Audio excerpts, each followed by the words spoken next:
Alright, how's everybody doing? It's Sunday night after Easter, everything's all done, kids had fun, Easter breakfast, all that fun stuff. So this is going to be my updated shop tour. In the past 2 months or so I've come across a lot of new tools. A couple of them were for free. Some I got as a big package deal. I mentioned a couple other shop updates, but I didn't go into depth about them. So this video I'm going to go fully in depth about pretty much all the tools in my shop, some of the things I'm planning on doing, some of the things I've already done. I've also started a GoFundMe, which I'll get into towards the end of the video, so stay tuned and we'll take a shop tour. So the first area I think we'll start with is where I keep all my F-clamps and the speed clamps. All my F-clamps are from Harbor Freight. I haven't had a problem with them. They work great. I've seen a lot of other people use them. They've got good grip on them, so you can get a good tight clamp on most things. I'm doing glue-ups and things like that. But this is kind of where I keep all my F-clamps. And my spring clamps right here. I'll bring you in closer.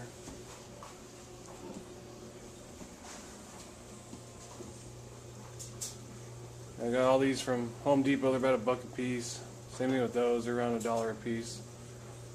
These are miniature speed clamps from Harbor Freight. These work pretty nice. But that's where I keep all my F-clamps. These ones don't work that great. They're just good for steady holds, nothing real tight.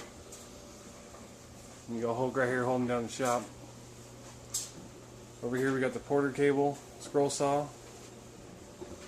I'm actually really happy with this. I'm going to go ahead and set it down real quick. I've made a lot of things on this scroll saw. I haven't had a single problem. I think the main thing is using the right wood and the right blades will give you really good results. But also having a fairly decent saw helps, but you don't need to have the nicest saw to get started and doing scroll saw work. I started out with a very small 16-inch Craftsman pin and scroll saw, which wasn't that great. Didn't have voltage, didn't have a speed control on it. You kind of just do what you can and progress from there. Over here is the Delta belt grinder. I got into that on the last shop update. I won't bore you with that. Next to that is where I keep my spindle sanders, also from Harbor Freight. Above that, I keep my TV, nothing special. Cabinet I got for free, Sierra Nevada bottles. And I mounted a light on the bottom of that. As I'm doing my scroll saw work, I get the extra lighting. Up in the cabinet, extra batteries, camera, some hand saws. Over here I got some books I picked up from the thrift store about woodworking. My little miniature snap-on toolbox. Keep my scroll saw blades in that. Underneath my scroll saw is a cabinet. There's an old toolbox I built the door for. For now, this is where I keep all my drill bits. The drill press on the other side of the table. Brad points, Forstner bits, countersinks, standard drill bits, and some more Forstner bits. Again, all these drill bits besides the Ryobis, those are all from Harbor Freight. They work great. I just picked up this little rotary tool from Walmart. It was on sale for $1. I just broke the blade on it. Or not $1, but $11. It actually works surprisingly really nice. I'm pretty pleased with it for $11. And then also down here I keep a zombie knife, my big knives, away from the kids, my extra belt sander belts and stuff. A special brush, nothing crazy. Just for fun. Don't do nothing with it. Then off over here to the other side, I got all these cabinets I got from work. They're parts bins. I keep all kinds of extra nuts and bolts. My templates, my drawing paper, all kinds of stuff in there. I just did that video today. So, this is probably the biggest thing I've done recently, is I made an entire wall. And you call it pony wall, a regular wall, whatever you want to call it. I put up a wall not only to have extra storage for stuff, but to keep all the sawdust, everything separate from the family area in the garage.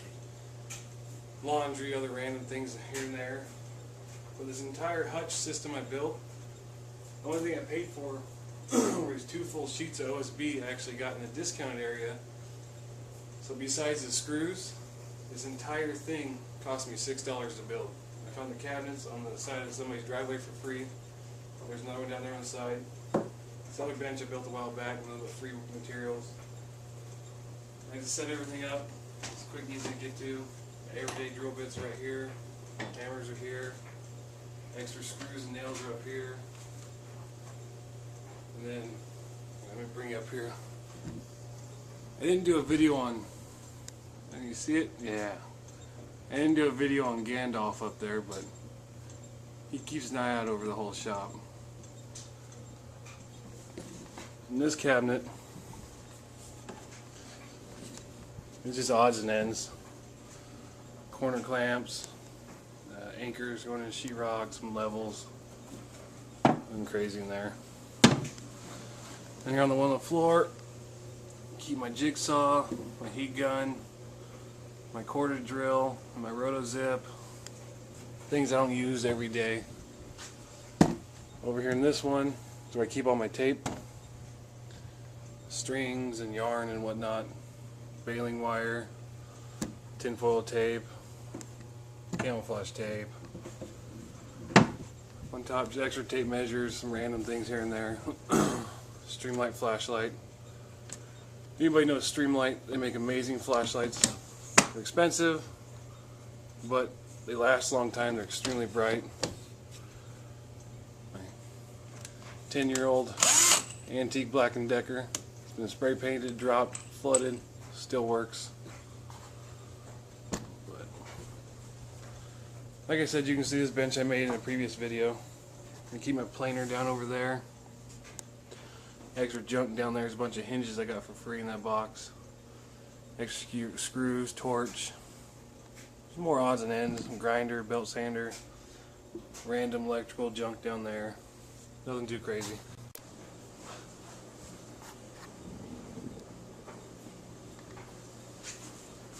I'm not going to go into real big detail about the cabinet and stuff over here. I think I've covered that a couple of times. Probably kind of redundant at this point. Basic cabinets, got them for free, painted them, put a bunch of junk in there. As we come over here, over to my bench,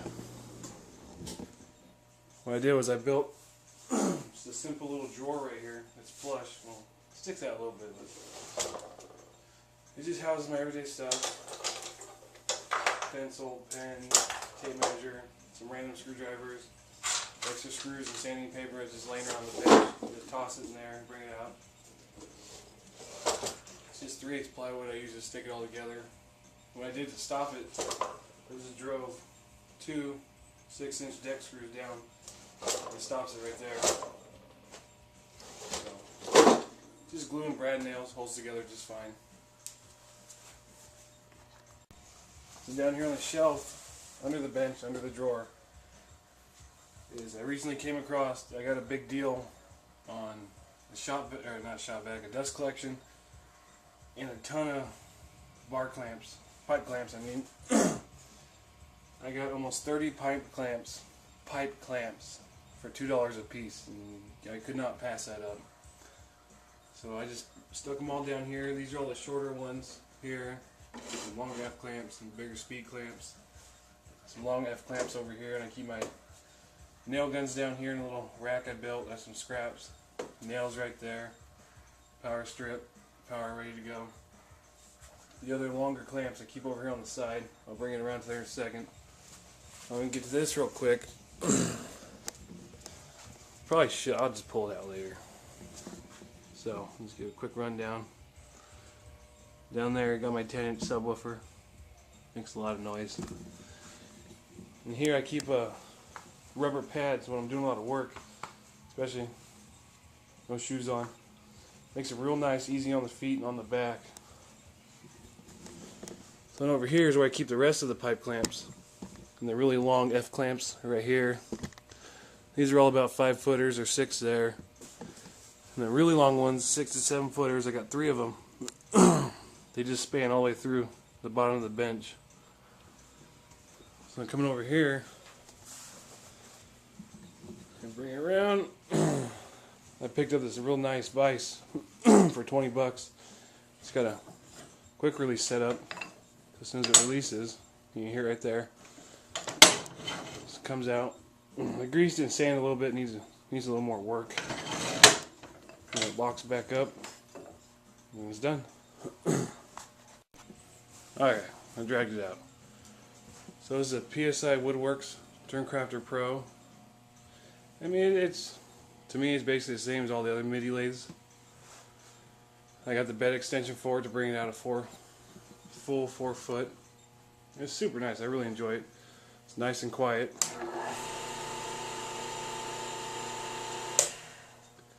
Going from the big old tubular style Craftsman to this, the live centers that burn the wood, makes a huge difference. Very nice.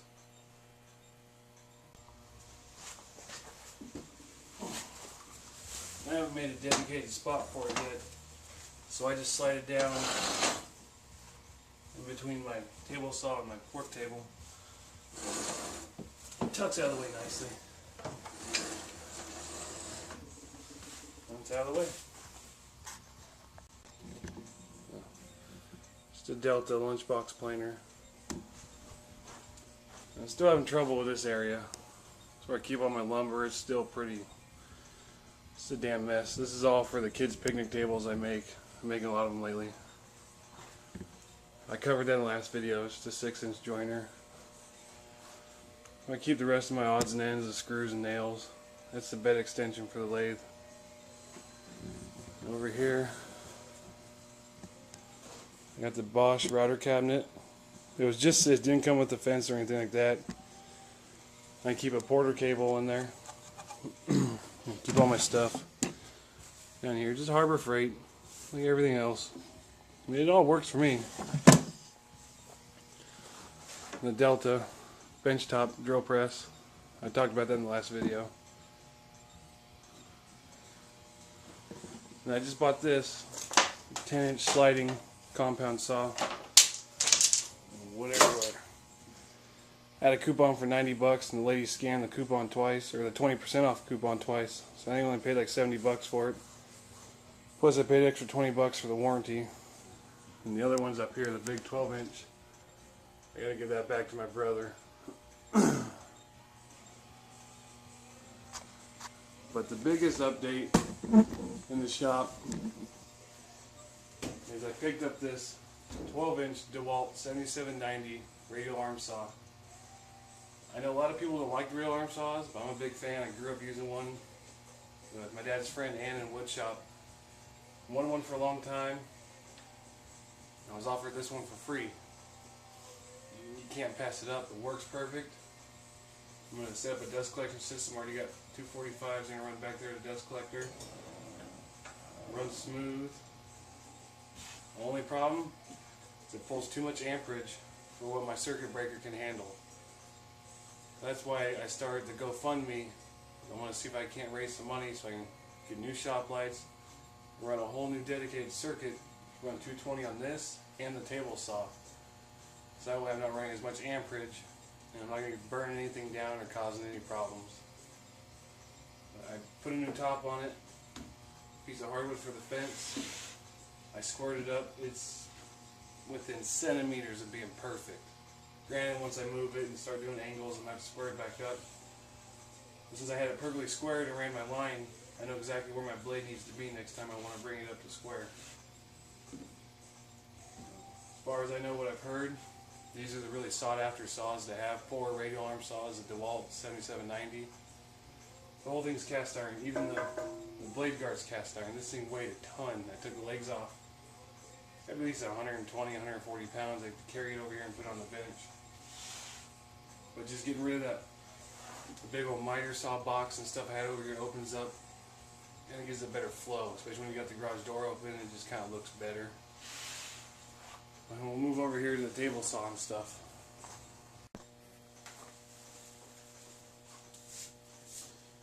over here at the table saw. It's just a basic Delta Contractors 10-inch table saw, but it's got a larger motor on it. It's I forget, I think it's a 1 3/4 horse. When I was told, they put the bigger motor on there because they were running 220 at the time, and they rewired it for 110 when I got it. I mean, it works great, it runs nice, it's got the easier fence on it. My old one I had to turn 2 different knobs to tighten and loosen the fence. It's aluminum. I mean, it works great. I'm happy with it. The only thing I need to do is finish cleaning the rust off the top of it, and I did part of this side, and it took forever. So if anybody out there has any advice on how to clean the heavy rust off the top of a cast iron saw, I'd love to know what the secret is. I can't figure it out for the life of me besides just grinding it away. But I'll bring you around to this side. I'll show you my dust collection system.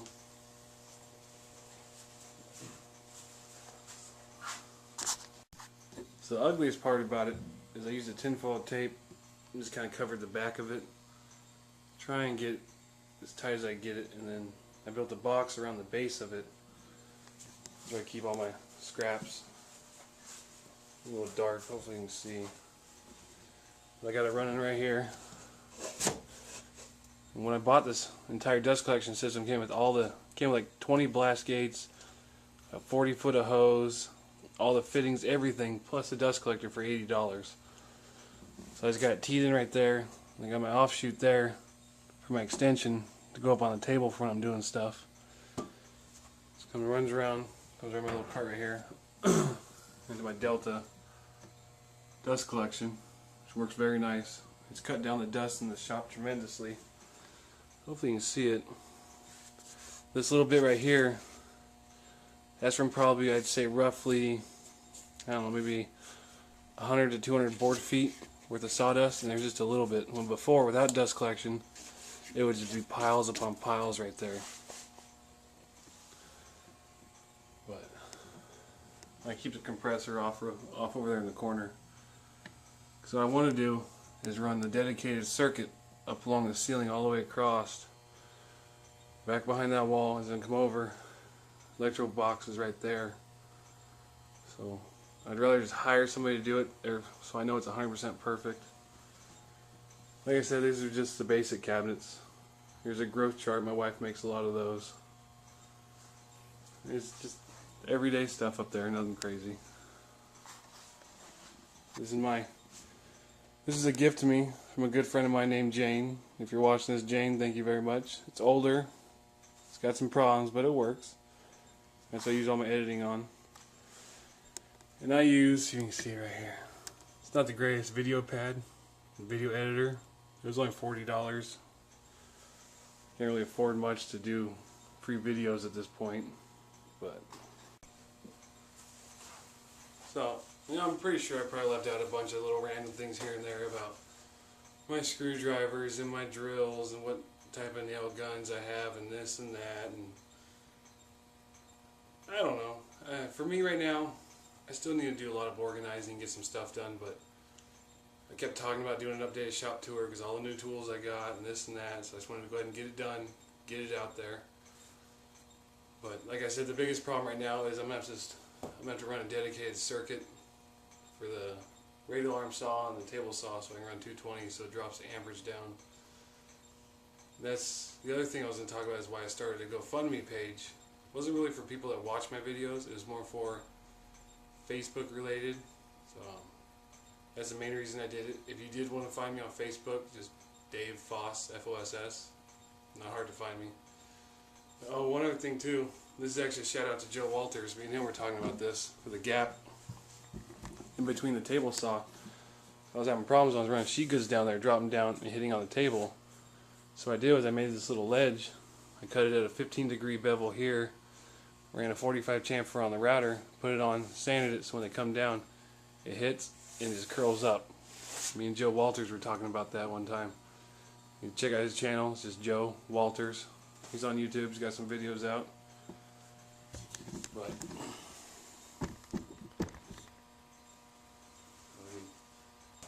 I don't really have much else to talk about. I appreciate it. I'd like to like, share, subscribe. Same normal thing everybody else does. you don't like it, give it a thumbs down. Let me know why. And if I can, the only way I know is how to make improvements is if you guys let me know. Right now my video editing software, my cameras aren't that great because I don't get paid to do this, and it's hard to justify spending a bunch of money on cameras and editing software when you don't get paid to do it. I enjoy making the videos, it's fun to do. But other than that, I don't know. Stay inspired and keep cutting.